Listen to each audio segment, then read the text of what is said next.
This was the what I did earlier, talking about not drawing eyes.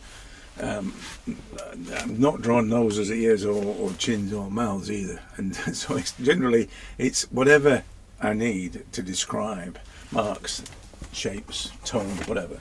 And I dug out one of these paintings that I did to explain exactly this idea of not drawing, using shapes and tones and basically describing things without having to draw it, specifically draw it, the typical way of drawing it. And everything I do is kind of like that. You can see, and there is this is similar to, many artists work like this anyway. It's just this preoccupation when it's drawing in specifically, when you sort of draw outlines around things and colour them in, and that was it. I just thought, this is just the way I do it. There are many people do it this way, but it takes away the pressure to think of it as a linear description, and then apply colour to it or apply tone to it. So I'm going to draw. I can find a bit of charcoal.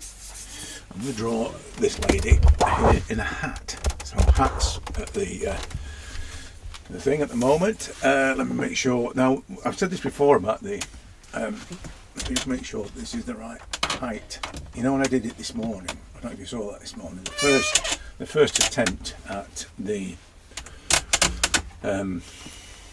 this one. I talked about the height of the paper, the location of the paper, and it needs to be, for me, and the centre of the paper needs to be at my eye level. So basically, the eye level is there, so I see that equally. There's a slight tilt backwards on it, but I'm okay. It's a little bit more tilted than I normally have it. But let me just. There you go. Yeah.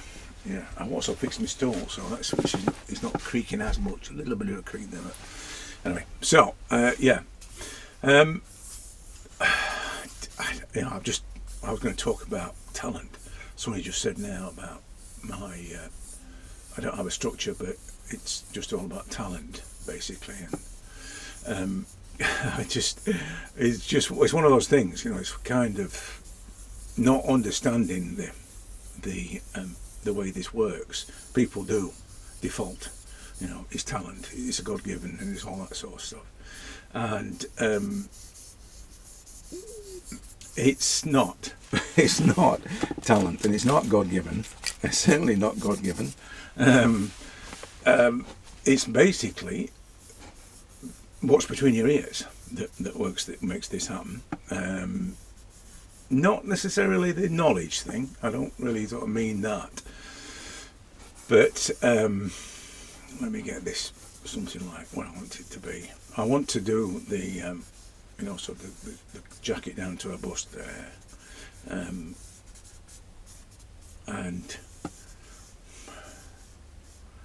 then I do a shoulder there, and then off there like that.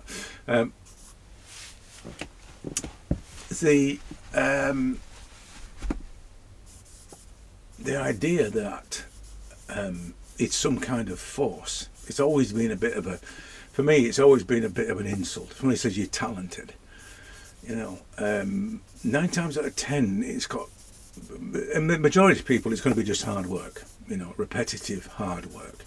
That's how they get good at something. I don't think it strictly applies to this. The thing is that it's based around the enjoyment of doing it. So like with anything, if you enjoy doing it, you like ice cream, you keep eating it, don't you? If you enjoy doing something, you'll always keep doing it. And the consequence of doing it regularly is that you get better at doing it. It's just one of those self-fulfilling things. But it's the reason why you enjoy doing it is the question. It's this. If you've got this perception that it's all about talent and it's all about, the traditional way of doing things, and it's a linear thing, like I was talking about the drawing eyes this morning. If you've got all those kind of things as your, the way you view this, it's going to be hard. It's going to be I guarantee it's going to be hard and it's going to be a slog, and it may not work for you.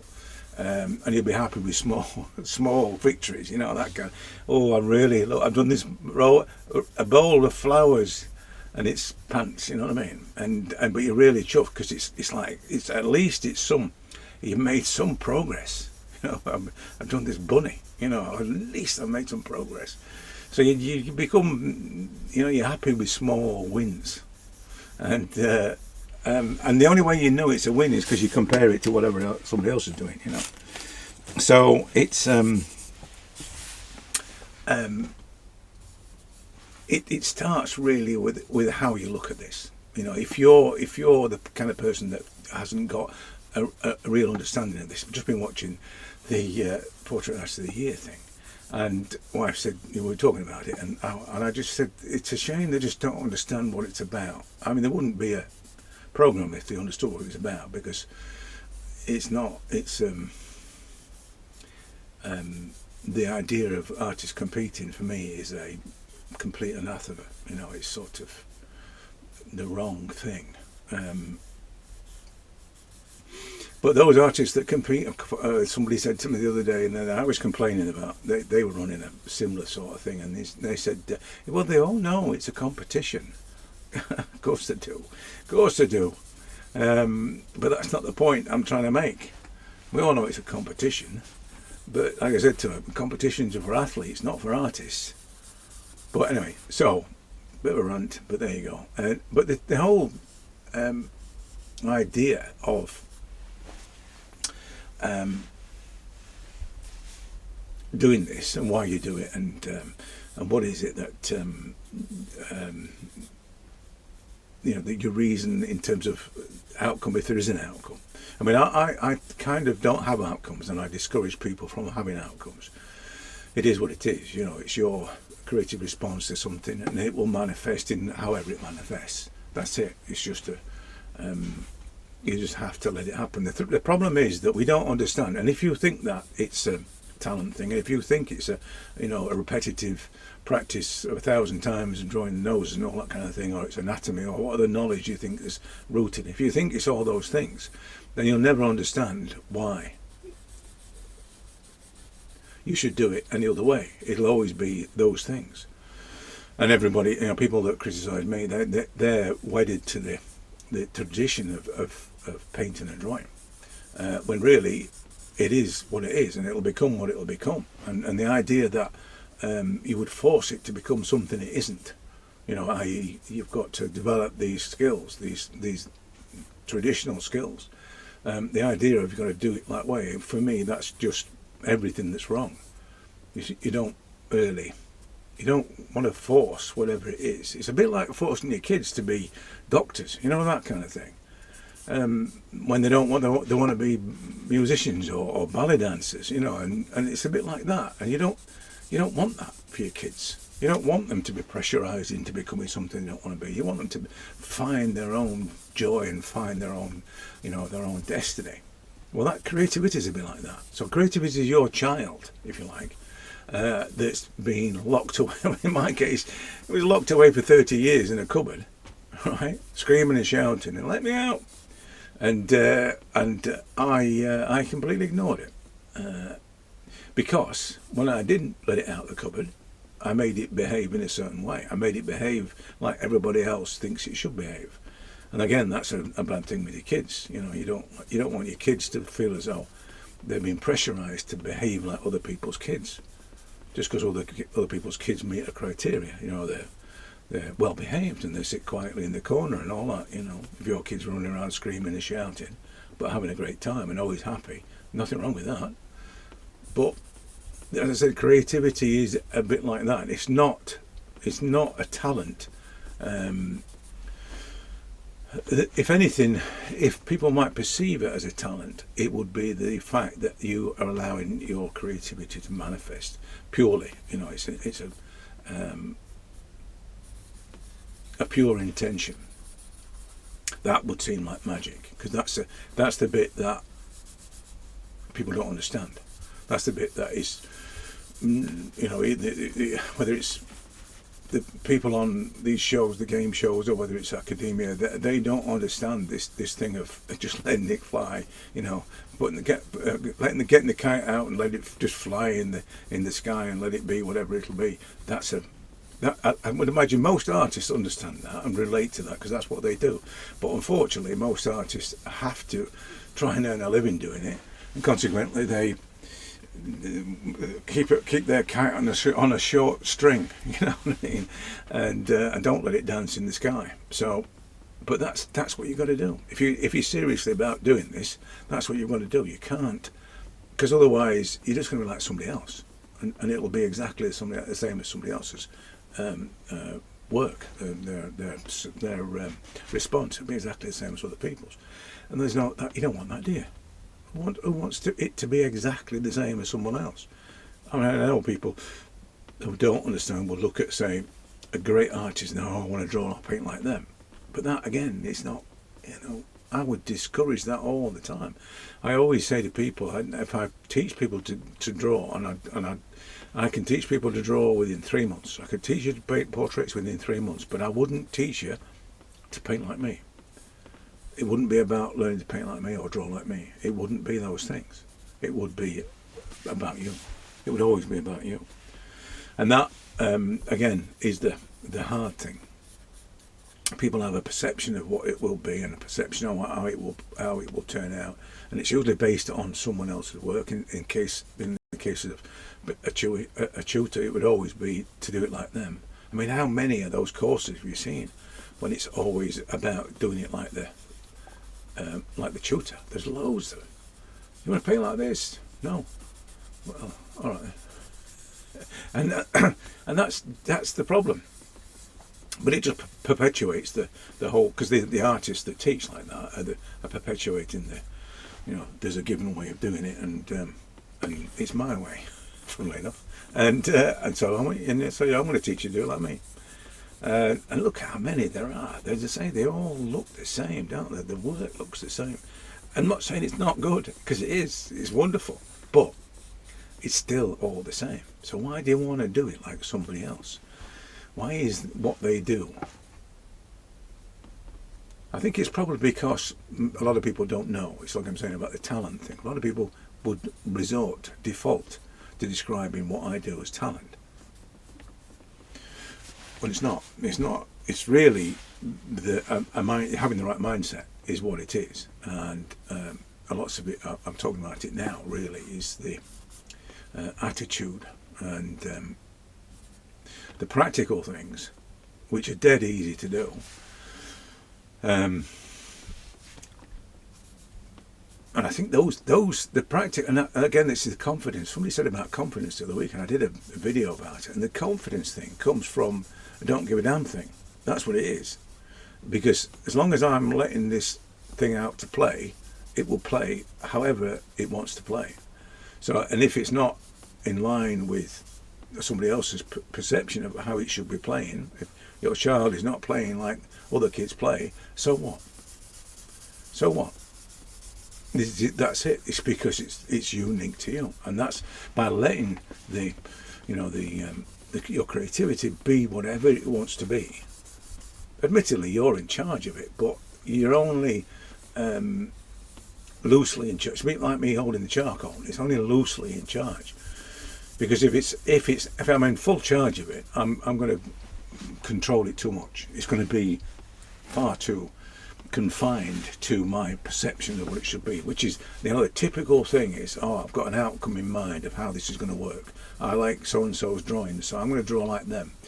And all the time that you're drawing, you're thinking about those drawing. You're thinking about that goal and that aim to draw like this particular person. So every mark that you make will be judged. So you're never gonna be able to do anything, are you? Because you're too busy judging yourself in the midst of doing it. Forget about waiting till the end and deciding that you failed. You're going to be judging yourself all the time during the process of doing it, which is terrible. Absolutely. That was me. I never finished anything. I could never finish. I used to have this thing about I'd get halfway through a watercolour, and and I'd be scared to get like a hump. I'd be scared to get to the next part about it, because I thought it was going to, the next mark, it would fail. It wouldn't achieve whatever it was that I was aiming to do. And really, all I was aiming to do was make it look realistic. I was trying to show off, and that, that's one of those treadmills you can never get off.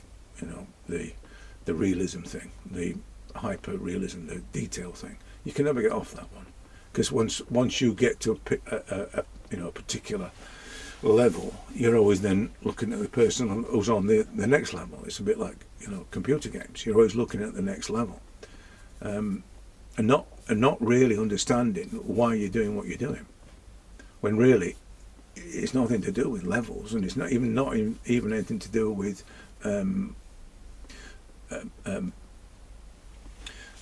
continuous outcome, or similar outcomes. Because I draw and paint many things, and they all sort of turn out in different ways, which is exactly what I want.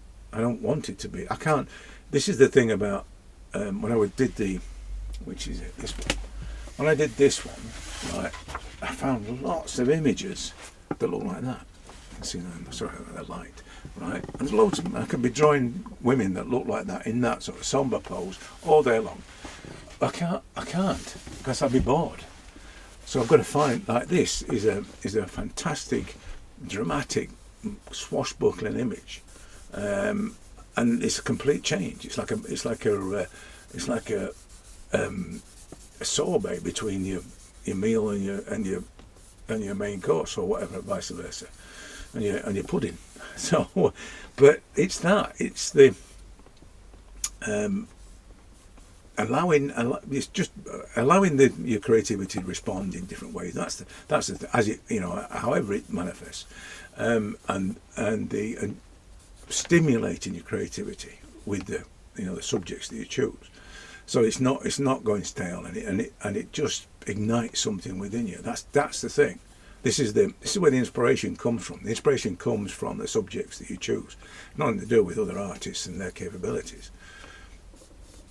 But as I said, this whole idea of talent, which, as I say, most of the time I'm insulted when people say that I'm talented. I'm not talented. You look at what people might describe as talent, and there are some amazing people. I mean, even then I wouldn't call them talented. They just learn how to connect with their creative souls, and those that specialise, if you like, in the production side of things, have learnt to produce, the technique stuff. Doesn't make them great artists. A bit like David Bailey said, just because you can paint doesn't mean say you're an artist. I love that. I absolutely love that. It takes somebody of David Bailey's significance to be able to say that and it be relevant. If I say it sounds daft, but David Bailey's a ledge. Well, he is for my generation anyway. So, but I'm doing the not drawing again, by the way, if you can see. I am going to start to tidy things up. One of the things about the charcoal, this particular charcoal, is this grainy thing that happens with the paper. I think it's partly the charcoal, partly the paper as well. So you're getting a kind of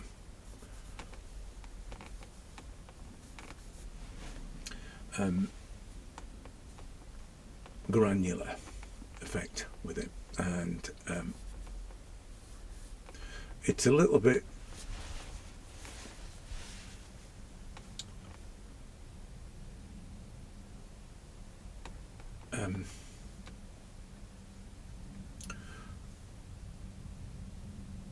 grubby. I was thinking, what it looks like. It does look, because of the grain, it does tend to look a little bit grubby, but I like that, and that gives it a certain aesthetic. It's not like a super smooth finish, and then there is texture within it, and if it's not got a smooth finish, I'm like that. I don't want it to be photographic smooth, burnished and blended and all that kind of thing. I don't want it to be like that. I don't think it's got any character when it's like that. If that's the right word. Again, it's a strange word to choose, but it is. It's more. It's more alive, I think, is probably what I'm trying to say. But not really for any particular reason other than it's just the way that the paper and the charcoal are working together. But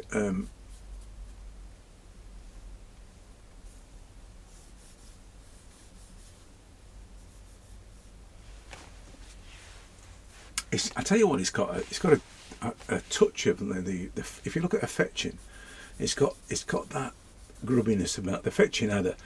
Fetching's work has a grubby kind of smudgy, without literal smudges, feel about it. And if you look at it, I think every line that he used to create that effect was deliberate. Mine kind of not. None of it's. Some of it's deliberate, but most of it's not. It's just a consequence, and I'm going with it. I'm going with the flow. But like I say, what I do is more to do with the mindset than it is anything else. All the things that I do, the way of drawing, are things that have a consequence of my attitude. I've done it. Fundamentally, I love doing it. Right, so that's the first point, and that then means I keep doing it. And because I keep doing it, I'm getting better at doing it. But the other part of the mindset impact is this thing of, and it's part of the medium as well that I use, is the not everything matters sort of thing. What is it that I am moved to paint or draw? What is it that for me makes this special? And because I do that, it means that I focus on drawing just what's important, what matters to me, and in a way that is expedient. This accuracy, efficiency, and economy thing. The Sargent thing. So that's mindset. That's just what that is. That's what makes that happen. And ultimately, then, because of that mindset, I develop skills. It's inevitable. But as I said, all of it is about having the right mindset. None of it's about keep doing this over and over again and you get really good at it. I'd never say that to anybody. I'd never say you need to keep doing it, practice. I'd never say that to anybody. But that's what you're going to get. That's what you're going to have. You're going to find. People will say that's how. Secret to all this, practice. They'll say. No, it's not. It's not. The secret to all this is loving doing it. That's the secret. If you love doing it, you don't need to practice because you'll just keep doing it. Artists don't practice. They just keep doing it. Same thing, I know, but it's not really. I always think practice is one of those waste of time things.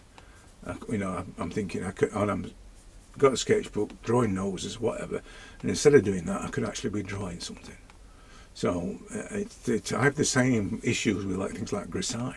I know what they do those things for, but for me, that's doing the job twice. I know, again, this is not, and as I said this morning, this is not how it should be. So you just ignore whatever I say because I'm not an expert in this, and you shouldn't really listen to the rubbish that I come out with. But this is my way of doing it, and that's the point I'm trying to make. This is my way of doing it. And if I taught anybody anything, I would teach them to find their way of doing it. That's what it's about.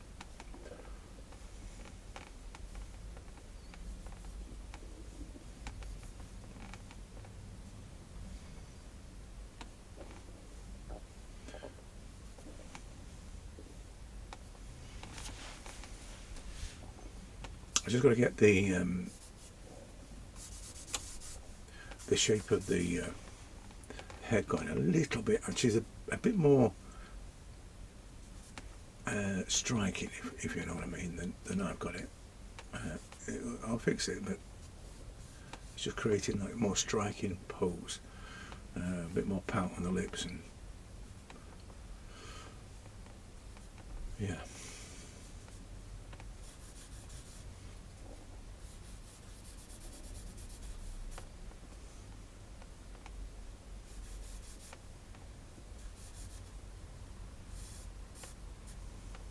Got a definite jawline there. Well, it's not that dark, so I'll end up taking that out, I think.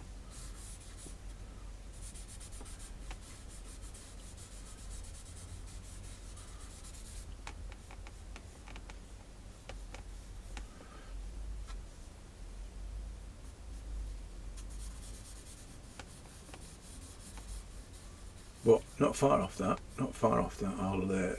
I can work with that. Tidy things up here and there, and yeah, not far off. A bit of evening out of the tones. As to the ear, I'm going to come back and make that ear a lot better, a better shape than this. Charcoal's not brilliant. It's not, this particular piece is not as good as it should be, but it's good enough for doing the, you know, the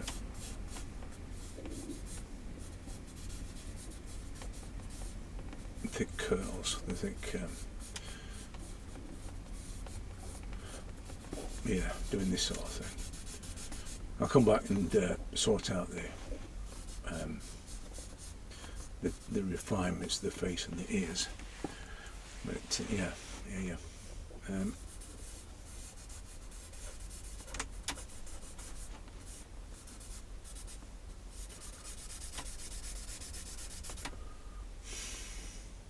So the density of all this is quite critical, but it's going to be, because this won't go that dark.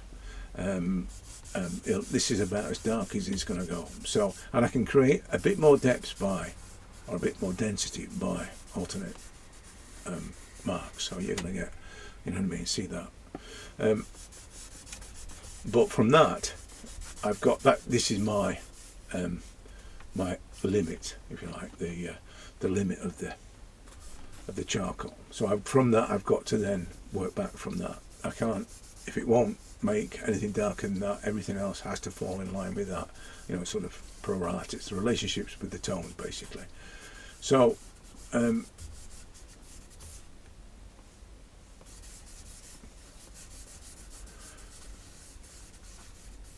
okay, I can work on that.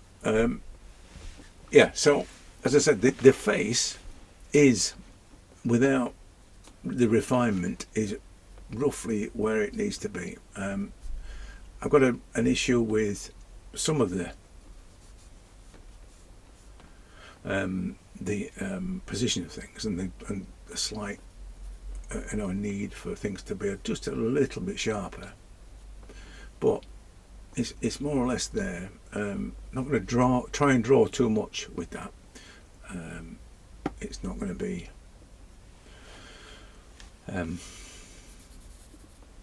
possible, I don't think. Not with this charcoal. But there's a nice. That's not good. That's the downside to this charcoal as well. The clumping. If I'm not careful, I can end up with clumps with this stuff, and I don't have to touch it, and it'll suddenly become really dark, and just got to fix that. Let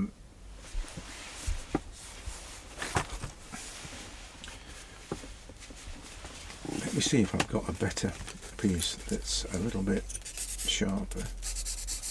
This might be alright, actually. So let's say with the other, not this morning's, because that was not really a mega production thing, but let's say yesterday's, the one I showed you to start with, there isn't a a path that I would take with it. And the one before that, if you saw the one before that, which was a similar kind of thing, you know, a woman in a black t-shirt. That one was a lot more work than that one yesterday, which was just really was. I started on what day was it? Saturday. I think I filmed it actually, and then finished it off yesterday. And so that was quite a detailed thing, and it basically it's managing the tones and the lightness of all the tones, you know, the light application of the tones, in order just to give it more form, and that's basically what it is. But it is, for me, it's always about the balance of those tones. It's never really about replication, because this stuff won't replicate tones as you'd expect. So I want it to be dark, i.e. there. This stuff won't do it. So I've got to settle for what it will do, and that's basically, I have to manipulate things to find the actual balance, to find the you know, the relationships between the tones. But it's only observation. It's not, as I said the other day, in the value thing. It values, drawing eyes, whatever it is. It's all observation. That's all it is. But it's proper observation. It's not just observation that's based on knowledge. That is always going to be hard. That, first of all, you've got to learn the stuff. Then you've got to regurgitate it, and then you're regurgitating it and trying to make what you see fit what you're regurgitating. And it's like, why? Why not just draw it? Why not make marks that, all right, they might not be perfect marks, they might be exactly in the right place, but who cares?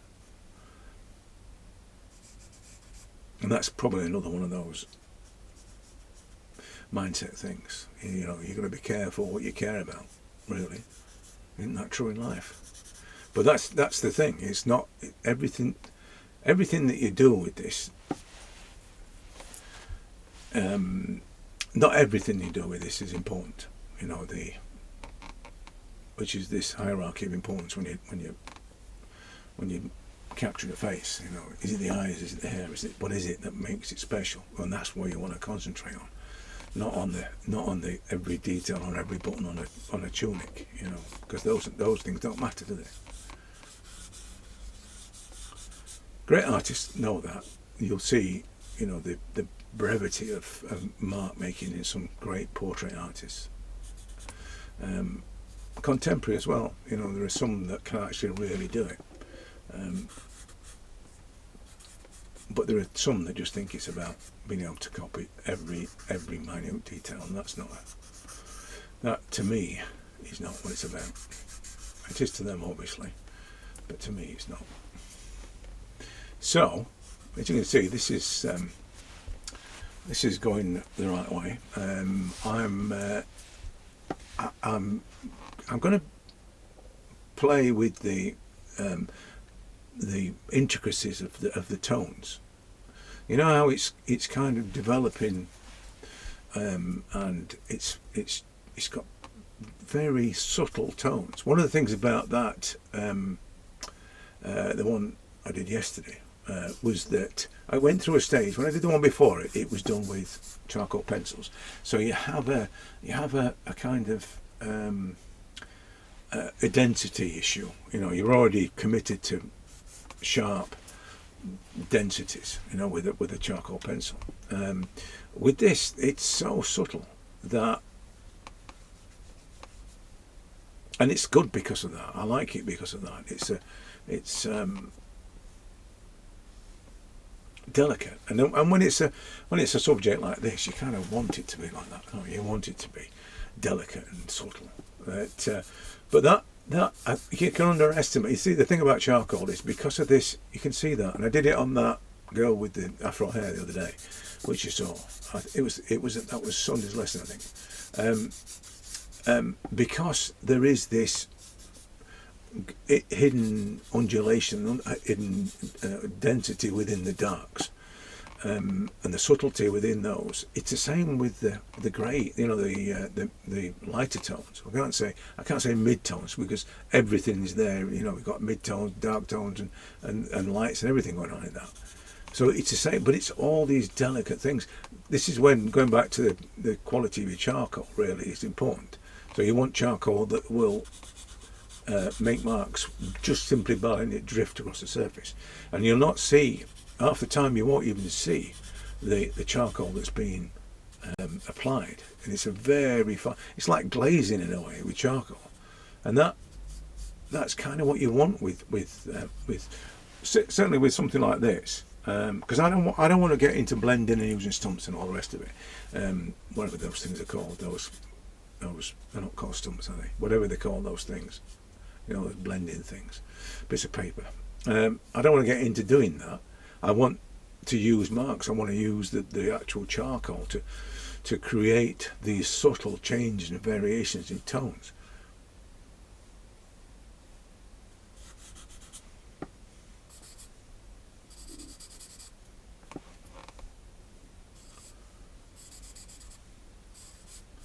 The thing about hats as well, a lot of people have problems with hats and because of the shape of them.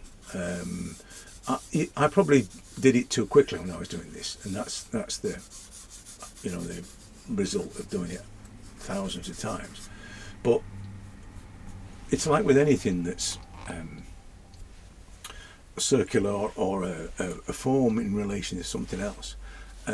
You have to check. You have to, when you're drawing something, when I'm making marks there, I'm checking that distance. When I make a mark there, I'm checking that distance. When I make a mark there, I'm checking that distance, and so on and so forth. So basically that's what you're doing when you're drawing something like a hat. You're checking the distance from the hub, if you like. If a forehead is the hub of the hat, you're checking the distance as you're drawing it. And it gets to be, like I said, it's a habit for me to do that now. But it will get to be a habit as you do it more often. So drawing anything around something else, whether it be the halo or whatever, you would be doing that. You would be checking the distances to make sure that it's the right distance from. But bearing in mind that, and I said this before about, does the hat or the hair fit over the head? Does it look like the head would fit under the hat? When really that kind of consideration is a little bit too complicated. All you're looking at is drawing the shapes that you see and the relationships between those shapes, whether it be physical in terms of location or whether it be their tonal relationships. So. But all that stuff, that's not talent. This is just me figuring it out, and I'm telling you how I figured it out, so you can do it the same. But get that out of the way, so that you can actually just let yourself respond to something, as opposed to getting yourself all in a tizzy because you can't get the head quite the right shape, the hat right shape or whatever. You've got to get that out of the way. Use some mechanical, like I say, think of it as distances from, an orbit around, or around, spokes from a hub, whatever. Think of that and get that out of the way. That'll just, like the dots, it'll just get you in a position where you can just let your creativity take over. So your creative response is the thing that should be driving it. All the technical stuff that you've adopted, without getting into the usual sort of technical stuff, all that is just to help you manifest your creative response. That's all it is, and then it'll be whatever it'll be. And more often than not, my response is unique to whatever the subject is. I mean, there are things that I do that are similar in everything I do. And I can't help that. I think one of the things about the habit thing is that you get into mark making habits. My biggest habit, I think, and it's a relevant one, is the continuous multi-directional shading thing, which is a hang-up from when I worked as a visualizer using magic markers, because magic markers used to bleed because they were spirit-based. So it's like the paint and decorating, or the infinity loop thing. It's that, and that's my good bad habit. I don't really have, hopefully, too many other mark making habits, because that's another thing I try to avoid. I don't want it to become a style. I don't want a style, because I'll end up getting lazy and just adopting the style for everything, and not really having anything unique to say every time. I try and respond. I think you can probably tell that I don't have a style, because I'm looking at everything all the time. It's definitely a glance. It's not a deep study, and then I go away and draw it.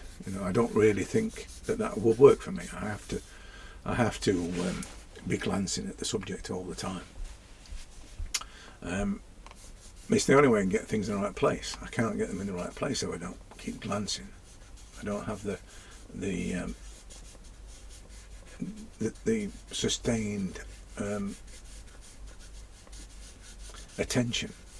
The people can stare at something and go away and recall that. I can't do that. It's just not in me to do that. Like I said before, I have problems doing that with hair. Returning to hair and drawing where I left off. And I'm not good at that either. So anyway, you kind of get. I recognise all these things, so you kind of get used to working with them and exploiting them. For years, the fact that I couldn't draw from memory was an embarrassment almost. Other people could do it, why can't I do it? But I ain't bothered now.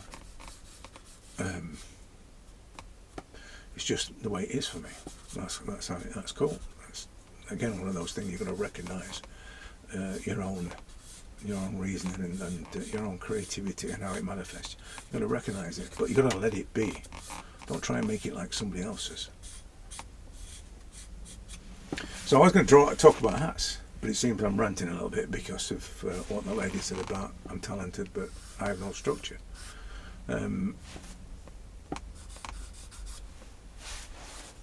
Which, as I said, I found a bit insulting, but she wants to know. It's just how I am. It's to most people that's would be a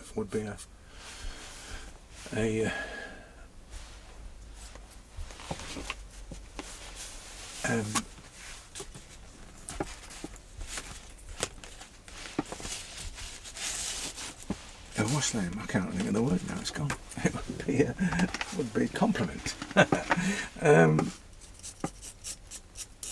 But I don't know. As I say, it's a funny thing doing this. I just watched I caught the back end of the game show, as I say, the portrait artist thing, and I look at it and I think, that's not me. Why am I not like that? What's wrong with me? It just doesn't seem to embody what I'm about, which is crazy. I'm not. It's not them. It's me. I don't know why I'm like that. People have asked me to, so you should do it, and I've got friends who have done it, but it's just not. It's not the right thing. But I don't know. I really don't know why I'm like that about it. Yeah, it's all the things that you say. It's all the, pretentious and everything else, and the wrong people win and all that sort of thing. It's all of that. But that's not why I don't like it. I don't like it because it somehow turns us, the artist, into entertainers. And I'm not sure that's what I do. I'm not really an entertainer. I mean, I do these and I do demos every now and again, and but it's just me sharing. It's not me entertaining, and that's part of the problem. It's the reason why I don't get many views, because I'm not trying to entertain people. I'm just trying to share my views on this, and I don't think that's what YouTube wants people to do. It doesn't want them to be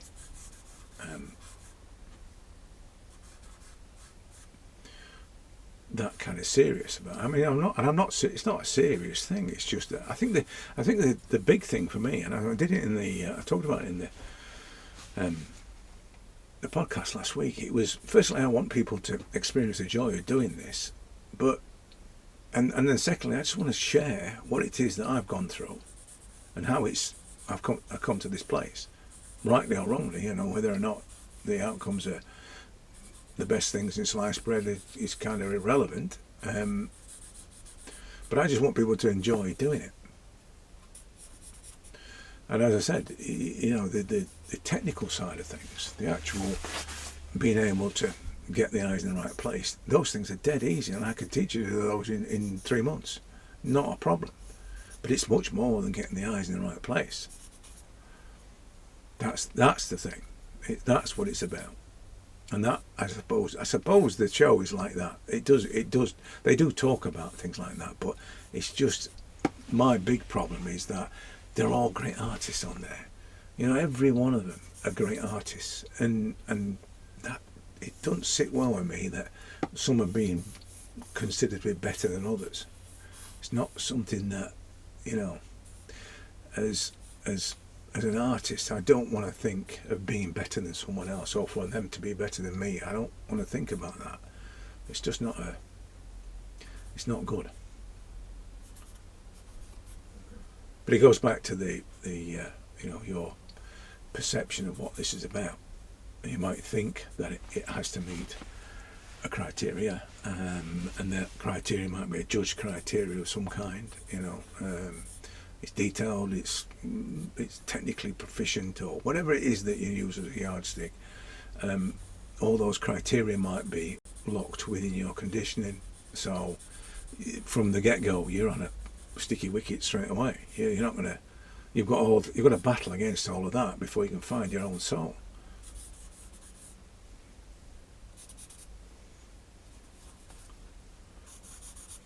And it's a bit like Kristalina on that podcast. She was talking about, I had a second chance, if you like, after the cancer, and I don't know whether or not it's that makes me feel so passionate about it being purely creative and purely for me, and people should experience the joy of doing it. I don't know whether or not it's that spurred me on to be more determined to share. I don't know. I mean, I do it every day because I love doing it. That's why I do it, and I share every day because I want to share every day, because I'm doing it. As I said before, when I went through the phase of, and it's still the case now, but nobody watches these, and if my mate said, well, just keep doing them. You're doing them anyway, so just keep doing them, and that's what I do. But if it helps one person, I got some lovely comments about the podcast, and it was touching. You know what I mean? It was like, I know that's what I'm trying to do. I'm trying to help people to find their creative soul, but it's still, when somebody said that's the case, that's what's happened. It's really touching. I said to this person, you just made my day, that just by saying that. I don't want to be anybody's inspiration, by the way. That's not what I'm trying to do. I don't want to inspire people. I want to help people to do this. You can find your own inspiration. That's not, as far as I'm concerned, not my purpose. But it's now, talking about technical considerations, this collar, this fabric, has a leaf brocade on it, right? So I ain't going to draw a leaf brocade on there. What I'm going to do is probably, and I'm thinking about it in terms of a practical thing, is that I'm going to, let me get the thing looking right a minute. I'm going to take it out with a rubber. So let me get it dense enough. That's the next thing. Get it dense enough to be able to carve out with the rubber the pattern that's there. That's the thing. So if I can just get that working right, I'll be able to do it. I think. I don't know. It looks about right. The face still needs a bit more tweaking.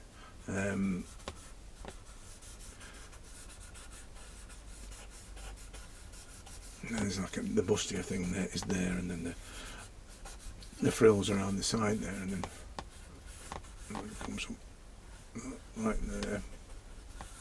Let me just get this, otherwise it's going to look naff. And yeah, there's a little one there, and there's a bigger one there, and then it goes round like that. Okay. Yeah. So this is the pattern that's down the side of there. So what I'm going to do is I'm going to do it with a rubber to start with. See, the rubber will take it off. It might take it off. It might, because it's only like dots and dashes, to create some kind of floral effect. And then I'm going to come back to it with the charcoal again, just to make things darker around the edges. There's the I'm going to make this as dark as I can get it now before I start taking away, because I'll end up where it's going to spoil what I've done.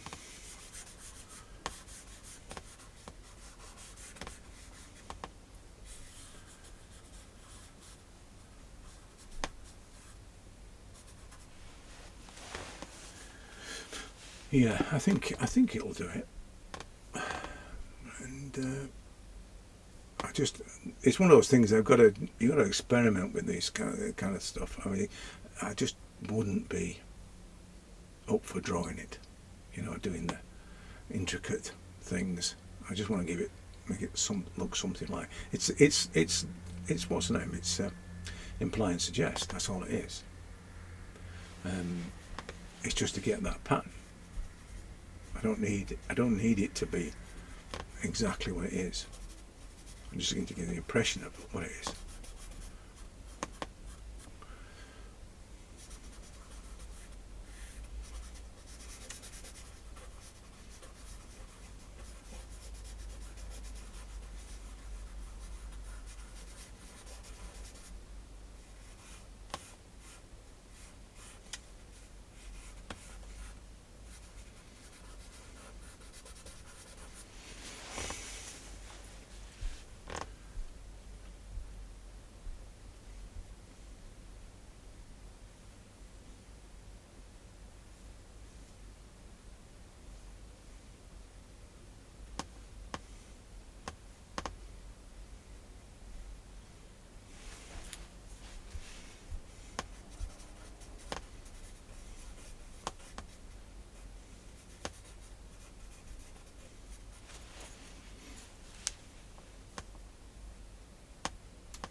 I don't think it's quite there. I think there has to be some more density in between everything, but it's got the makings.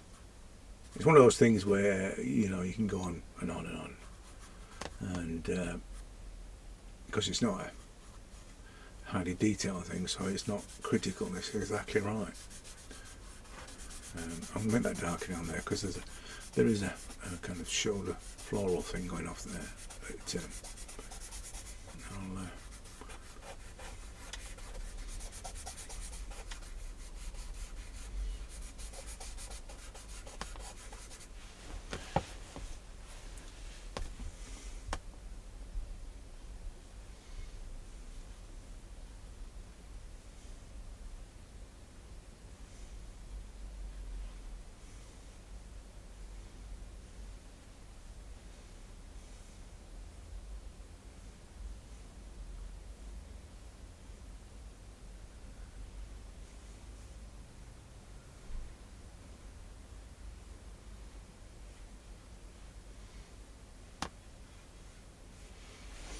I don't know if you've seen it, but I did a.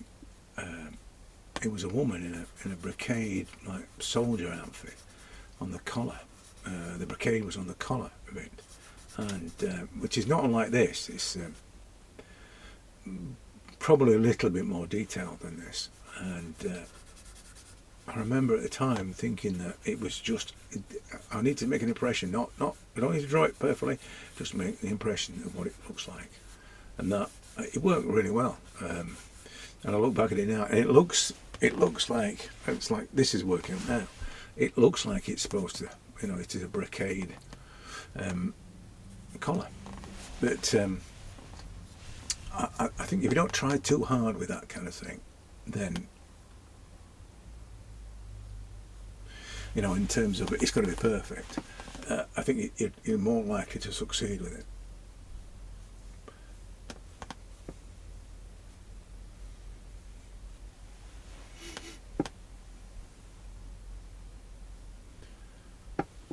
Yeah, I'm probably going to do the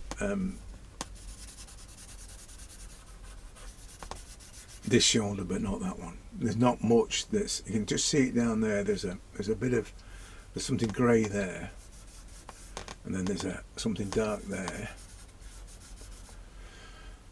That's about it. But I'm probably going to just make this a little bit darker down here, and then leave the collar. I'm going to come back and make this a little bit more tighter, density-wise, really.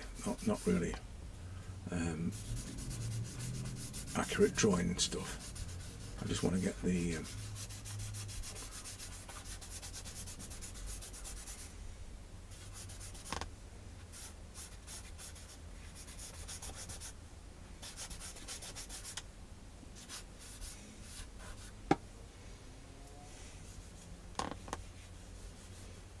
I did thinking about his collar there. I did I don't even seen it. It was one of the demos. It was a Sunday morning thing that I did. It's quite a while ago now. There's so many videos up there, up here, YouTube. When I drew this biker guy, and his jacket was, but it worked so right because I wasn't really trying to make it anything other than just a bunch of tones and lines and highlights and things, and it worked really well.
Yeah, I think this will work.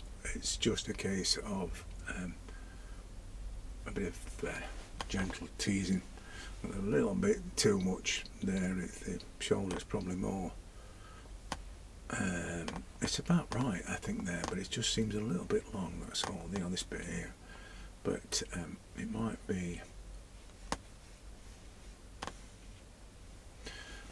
the density of things. This is looking very.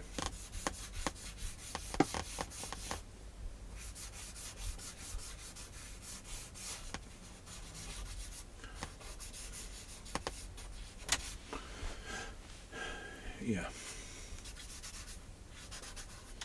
and this piece of charcoal is not particularly good for this. It's probably better for the finer stuff on the face. I think that's about it, really. Apart from the tweaking and whatever, but I'll put it on the socials. You can see what how it turned out.